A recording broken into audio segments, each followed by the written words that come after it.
Olá, resgateiras de prole alheia! Olá, resgateiros de prolo alheio! Eu sou Otávio Gaia, este é o Super 8 e hoje tem muito pichum, tebefes, catapimba com filme de ação da plataforma de streaming vermelhinha. Já tem um tempinho que estreou, mas como vocês continuaram insistindo, eu testei enquetes pra ver se vocês queriam mesmo. Tava sempre ficando em segundo, mas finalmente venceu uma, então já sabe, né? Simbora!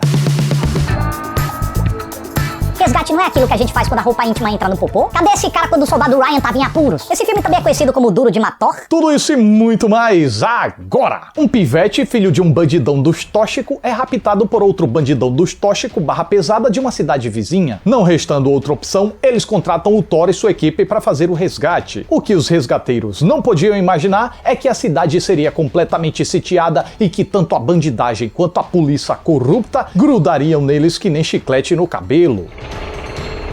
Uma derivação da ação muito popular com os fãs desse gênero é o de Macho Movie, no qual um brucutu agindo como um exército de um homem só combate dezenas de capangas de um vilão perverso para impedir que este realize algum plano maligno ou para proteger alguma pessoa em defesa das garras do lazarento. Os embriões desse subgênero provavelmente estão na década de 60 com os filmes de 007, talvez, mas foi realmente na década de 80 que o subgênero se popularizou de vez com as sequências de Desejo de Matar e o primeiro Rambo, Programado para Matar, Comando para Matar, Duro de Matar e Braddock, que também matava, mas não ficava se exibindo no título. E como vocês podem notar, esse é o cerne da coisa, matar. A trama específica desse subgênero costuma ser só uma desculpa pro mocinho lascar o chablau pesado no povo do mal, o que ele consegue ora com tiro, ora com explosão, ora com as próprias mãos, ora com tudo isso junto e mais um pouco. Desde então, esse subgênero vai e vem em ondas. A onda mais atual tem um ponto peculiar em comum, que é a oportunidade da direção ter sido dada a uma classe que entende bastante de tebefes catapimba cênico,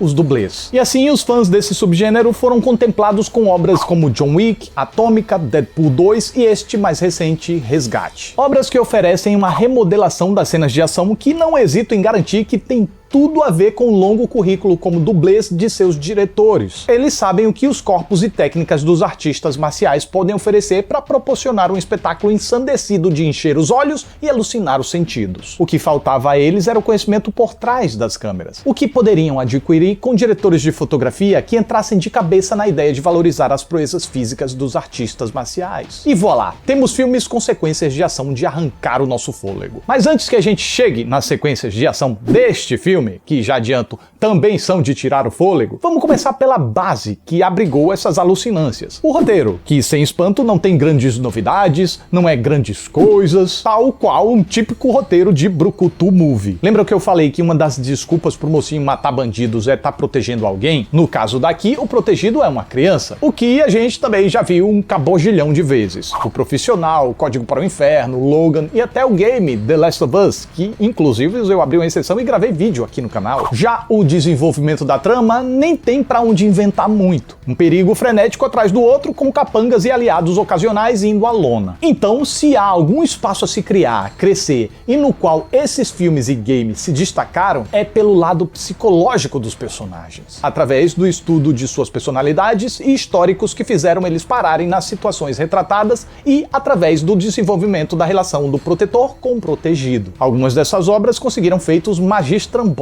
nesse quesito. No caso de Resgate, não chegou a tanto, pois nem fugiu demais do comum, nem se aprofundou muito. Mas a gente há de convir que ao menos o filme se esforçou para entregar alguma personalidade com subversõezinhas nas horas vagas e uma mínima profundidade no quesito dramático. Em relação à personalidade, logo de cara, por exemplo, quando o mocinho é convocado para a missão, ele aceita sem problemas, quando o convencional costuma ser um ururuzinho doce. E sobre as questões dramáticas que o filme dá uma paquerinha, a gente tem, por exemplo, o fato de que logo no início a gente se choca com a informação de que a grande vítima é um playboyzinho filho de um traficante cabra ruim, o que balança a nobreza do resgate. Afinal de contas, o lado do bem não é tão do bem assim. Na contramão, o moleque não tem culpa dos erros do pai, porém, ele se beneficia desses. Na contramão, ele só é uma criança e não teria como se livrar desse seio familiar torpe. E por consequência, essa dualidade estremece as bases do herói, que a princípio entra na missão de forma mecânica e impessoal. Mas quando passa mais tempo com o guri e começa a conhecê-lo melhor, reativa reativa seus traumas pessoais e reavalia seus conceitos. Apesar desses traumas pessoais serem absolutamente clichês e retratados de um jeito absolutamente clichê. O que dá um pouco de credibilidade a mais é o esforço de Chris Hemsworth, que tem uma verdade cênica e desenvoltura com gêneros bem especiais. No caso daqui, apesar dele convencer sobre os sentimentos do seu personagem, os momentos de lamentação e flashbacks nostálgicos do sujeito são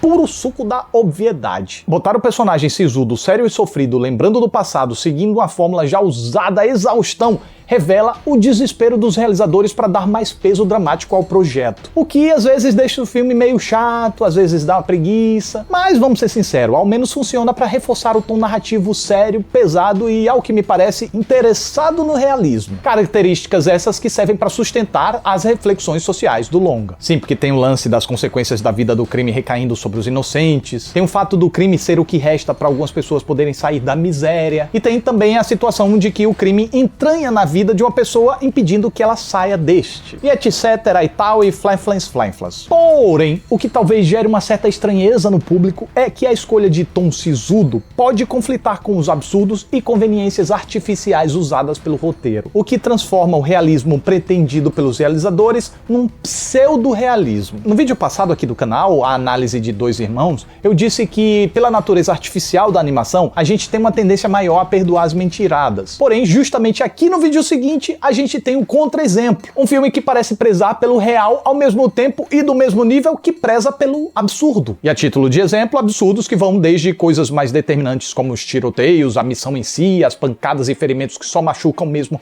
quando o roteiro precisa, a subterfúgios para fazer a história se mover, como o contato do mocinho que deve favor a ele morando na exata cidade onde ele tá aprontando. Ou como o bandidão manda e desmanda na cidade de forma ilimitada. Helicópteros, artilharia antiaérea e toda a força policial a dispor de suas vontades. Ah, mas ele tinha o chefe de polícia no cabresto. Mas o chefe de polícia não é autônomo. Ele precisa prestar contas às autoridades políticas. Mas o Chablau come solto na cidade e eles não dão um pio. Só lembrar de como no primeiro Rambo, o problema vai chamando a atenção gradativa dos cargos hierárquicos. Fora que, aqui, todos os policiais são tidos como capangas corruptos dispensáveis. Não há qualquer reflexão sobre a possibilidade mínima de haver algum policial honesto ali no meio, apenas seguindo ordens tortuosas sem saber. Não. Ali ninguém presta mesmo, merece ser todo mundo...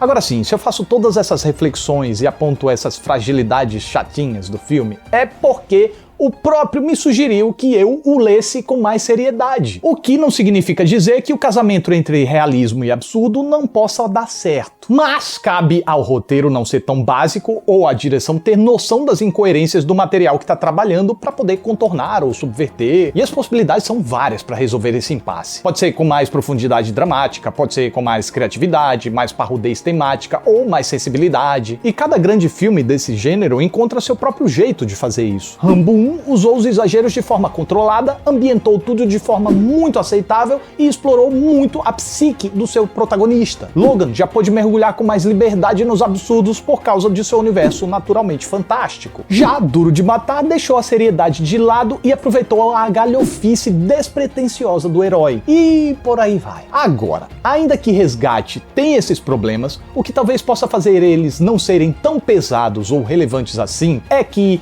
quando o diretor investe na ação, o capricho salta aos olhos e se destaca de verdade. O filme leva ao pé da letra aquela ideia que eu falei de usar a trama como uma desculpa para oferecer um espetáculo pirotécnico. E se tem uma coisa que a gente não pode negar é que o espetáculo aqui é realmente espetaculoso. Desconsiderando os clichês e besteiradas, o que é que a gente tem aqui? Rapidamente o filme estabelece de forma muito eficiente o quanto o bandido é malvadão e perigoso e o quanto o mocinho parece íntegro, competente e merecedor da nossa torcida. Com isso, a nossa cumplicidade é instaurada num estalar de dedos e o diretor pode se dedicar a fazer a festa com enrascadas filmadas de um jeito cada vez mais alucinante. Uma coisa que impressiona de cara nas sequências de porradaria e perepepei é o nível master de brucutulância. São sequências muito bem coreografadas, sem dúvidas, mas são coreografadas para parecerem improvisadas, caóticas, descompensadas e nada tem de porradas fofas. O lance aqui é machucar o oponente mesmo e se não for para acabar com ele, que inutiliza os miseráveis violentamente. Êxitos que são frutos daquilo que eu mencionei lá no início. Um conhecimento prévio do que se pode alcançar com dublês competentes e uma alta dose de ousadia por parte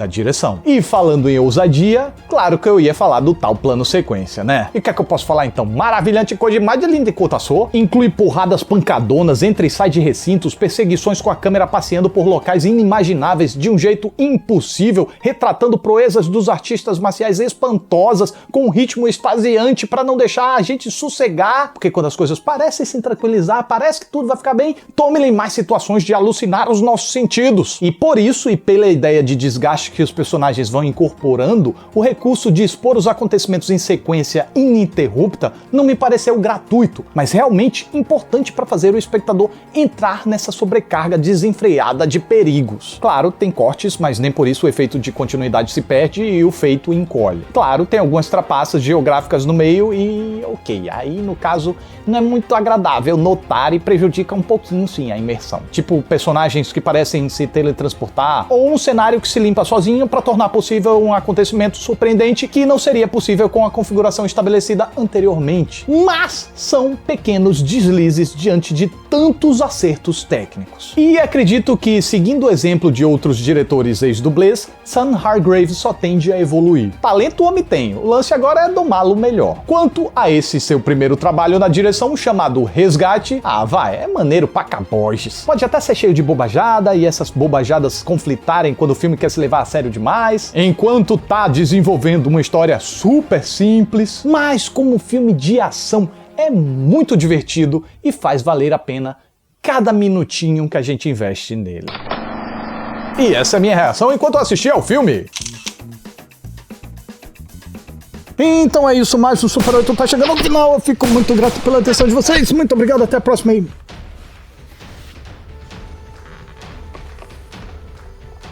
Tchau. Tchau. Tchau. Vou ficar aqui mesmo. Tá super confortável. Nem tá ruim não. Tá maravilha. Fica quieto. Fica quieto.